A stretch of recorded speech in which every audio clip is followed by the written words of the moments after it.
how do you enable or how do you use the plan mode in Codex?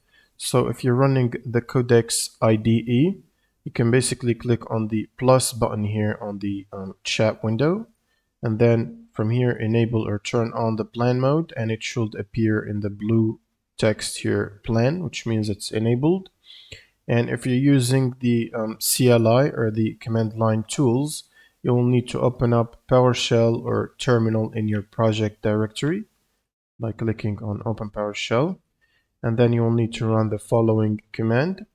First, you will need to check the version of your codex by running codex space -- version.